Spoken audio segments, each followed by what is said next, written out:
Hey guys, this is my Raw and SmackDown review for October 1st and 2nd. Um, on to the Raw segments. Ronda with the Bellas versus Ruby with Liv and Sarah. All the women got a good pop. Ruby does a little promo backstage and says giving Ronda her first loss tonight and watching her crumble will be beautiful. Um, Really good match. Ruby again looked good, and her grinding Ronda's head in the mat with her knee, then slamming her knee to the neck was awesome. I really like that. Um, there was a mini "Let's Go Ronda" chant, "Let's Go Riot" chant. So this storyline is getting both parties over.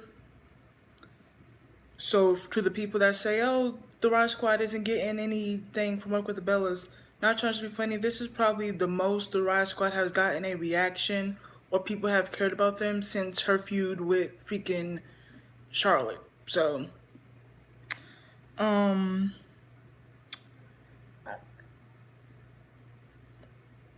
I loved Ronda's gut wrench and the way she put it on was great selling.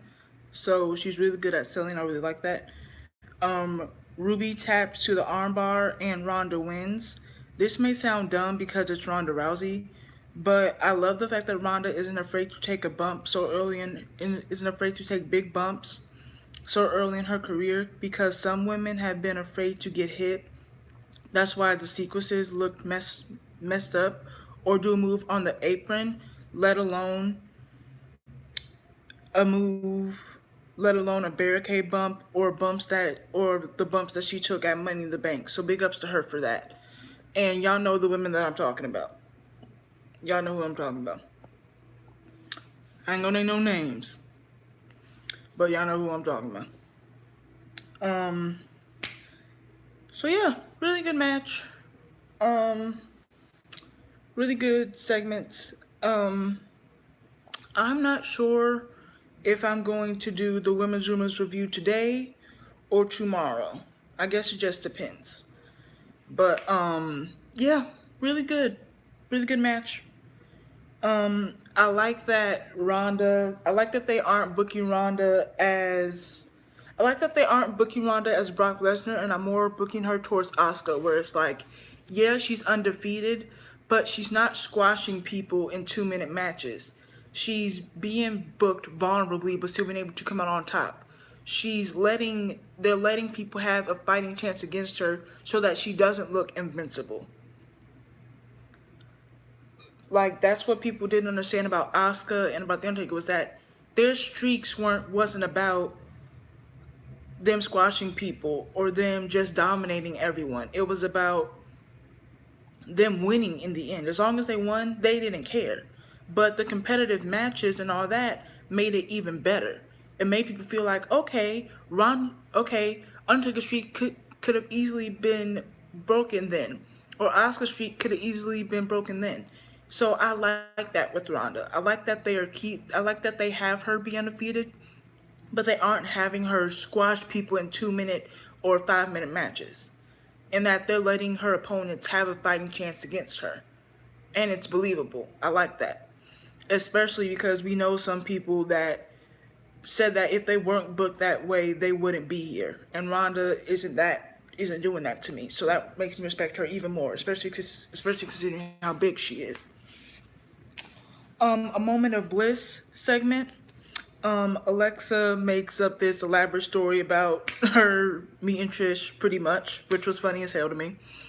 Um, Alexa then says, when it comes to meeting her heroes, satisfaction is not guaranteed. This is this is gonna officially start the build to Trish versus Alexa at Evolution, so I'm excited to see how they build up that match. Um, I hope they have Trish appear on a couple shows before Evolution.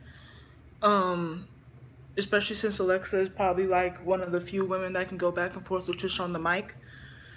Um, and people may hate me for saying this because I know people hated these segments, but Moment of Bliss reminds me of I Never Told Anyone with the Nikki segments. And I love those segments. Yeah, what they had her say was corny, but they were funny as hell to me. And just like Nikki, Alexa is a strong enough talent to where she can make the goofy and the dumb shit work. So I love these segments. Um, I hope that's not the only build up that it has though. Alicia versus Bailey. Since the match was technically longer than the segment that ended the show, I'm considering this the main event. So Alicia versus Bailey is the main event. Um, I like Alicia's outfit, but I couldn't understand shit that she was talking about in her promo. I was confused as all hell. Really good match. Alicia and Bailey do really well together. Um, I loved Alicia's move where Bailey went towards her towards the end, and she jumped over the rope onto the apron and then yanked her head into the rope. Really cool, really unique. Um, Bailey kicks Ginger after he tried to grab her, hits a Bailey to the belly and wins. So good night for all. So good night for all women. Um, SmackDown Women's segments. R Truth and Carmella versus Zelina and Andrade. Nice match. I love Zelina's 619 inspired move, but instead of hitting them in the head, she locks on a head submission, which is really great for her character, and it matches the style that she wrestles with. That she wrestles. So I really, really like that. Um, the random breakdance in the middle of the match was so funny with R Truth and Carmella. um, and then both teams doing the back and forth character traits, like Zelina and Andre doing the pose in the middle of the rope and on the apron, and then Carmella and Truth doing dancing splits. It's just become hilarious to me. Um, Carmella goes for a super kick. Zelina ducks, goes for a pin. Carmella counters into the code of silence, and Zelina taps. Really nice ending sequence. I really like that ending sequence. Fabulous Truth won. So sorry about the noise, you guys. For some strange reason, my apartment building doesn't think that people work. Um, Peyton with Billy versus Asuka with Naomi. Good match, really good match. I loved how when Asuka was in between the ropes, Peyton kicked her in the head. Loved that. Love that, love that, love that. Um, and I know that this is Women's Evolution Month, and I'm not trying to pin the women against each other, but I need for Billy to step up her in ring work, at least. Because I've been more impressed with Peyton overall than I have been with Billy. I'm impressed with Billy's character work and her mic work, but her in ring work has been boring me. I've been impressed with Peyton more all around, so I need for Billy to step it up.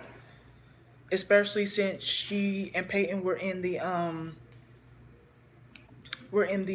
first little package for Evolution, and they're gonna have a match. I need for her to step it up, like seriously.